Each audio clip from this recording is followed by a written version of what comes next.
गांधी भवन में मुनक्कदा press conference में तेलंगाना के वजीर पूर्ण प्रभाकर, राज्यसभा रुकन अनिल कुमार यादव और कई एमएलएज ने शिरकत की। उन्होंने इल्ज़ाम लगाया कि बीजेपी अवामी मसाइल के बजाय मजहब के नाम पर सियासत कर रही है और इंतखाबी फ़ायदे के लिए वोट चोरी का सहारा ले रही है।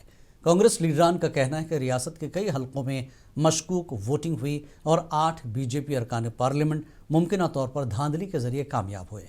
उन्होंने मिसाल देते हुए कहा कि हाल ही में करीमनगर में एक ही मकान से 40 जाली वोट मिले। कांग्रेस लीडरान ने बीजेपी लीडर बंडी संजय को चैलेंज दिया, अगर वो वाकई साफ और शफाफ चुनाव के हामी हैं तो इलेक्शन कमीशन को खत लिखकर तमाम असेंबली हलकों में वोटों की जांच का मुतालबा करें।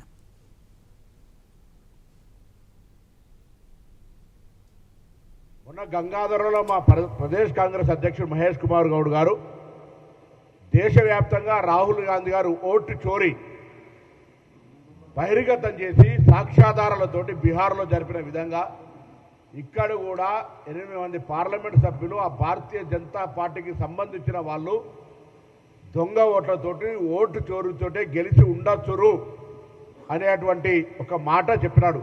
కావచ్చు, అనుమానం ఉంది అని చెప్పినాడు, ఆధారాలతో చెప్పలే. ఇవాళ నేను కోరుతా ఉన్నా పిసిసి అధ్యక్షుల్ని, అదేవిధంగా గౌరవ ముఖ్యమంత్రి గారిని కోరుతా ఉన్నా, జిల్లా వ్యాప్తంగా ఓట్ల చోరీకి జరిగినటువంటి అంశం మీద జిల్లా కాంగ్రెస్